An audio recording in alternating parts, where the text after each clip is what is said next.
अस्सलामु अलैकुम वरहमतुल्लाहि वबरकातुहू। दोस्तों, आज हम सब सीखेंगे कि वज़ू का तरीक़ा क्या है, वज़ू किस तरह से बनाई जाती है। पूरा फुल डिटेल के साथ इंशाअल्लाह ताला हम वज़ू के बारे में बताने की कोशिश करता हूँ। वज़ू सबसे पहले मैं वज़ू के फ़राइज़ जान जाता हूँ कि वज़ू के फ़राइज़ कितने हैं और क्या क्या हैं।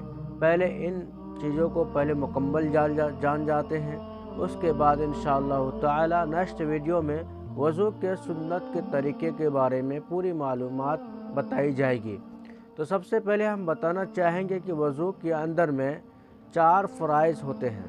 वज़ू के अंदर में 4 फ़राइज़ होते हैं और ये जान लें कि वो 4 फ़राइज़ क्या है। ये 4 फ़राइज़ ऐसी है कि अगर उसमें से एक भी आपका छूट जाती है, एक भी फ़राइज़, तो आपका वज़ू मुकम्मल नहीं होता है। जब आपकी वज़ू मुकम्मल नहीं होगी तो नमाज मुकम्मल नहीं होगी। तो ये 4 फ़राइज़ को अदा करना ही ज़रूरी है। इसके अलावा अगर कोई एक ऐसी फ़राइज़ छूट जाती चारों में से तो फिर आपकी वज़ू बाकी नहीं रहता है। तो जानिए वो 4 फ़राइज़ क्या है वज़ू के अंदर में। तो सबसे पहले क्या है वो 4 फ़राइज़, पूरे चेहरे को धोना। ये चेहरा जो फेस है, ये पूरे चेहरे को धोना।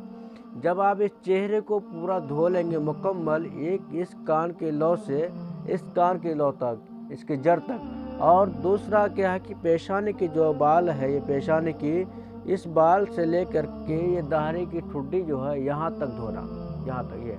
और बाज़ हज़रात क्या करते कि यहाँ पूरे गले वगैरह जो है वो सोचते हैं कि यहाँ सूखा रह गया तो वज़ू नहीं होगी, लेकिन यहाँ नहीं, बल्कि ये दाढ़ी का जो ठुड्डी है इसके नीचे तक धोना, ये पूरे चेहरे का धोना।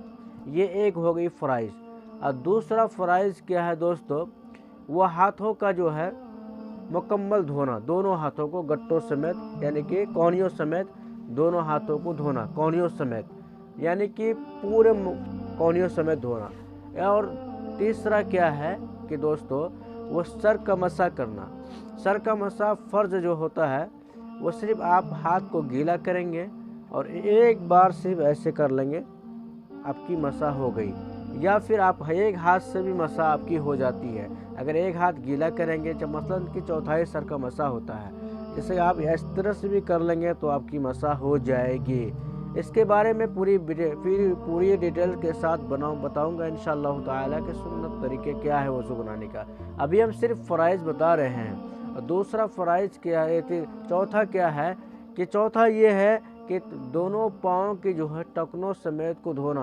पहले दाएं पाँव धोएं, फिर बायां पाँव धोएं। इसी तरीके से पहले दाहिना हाथ धोएं, फिर बायां हाथ धोएं।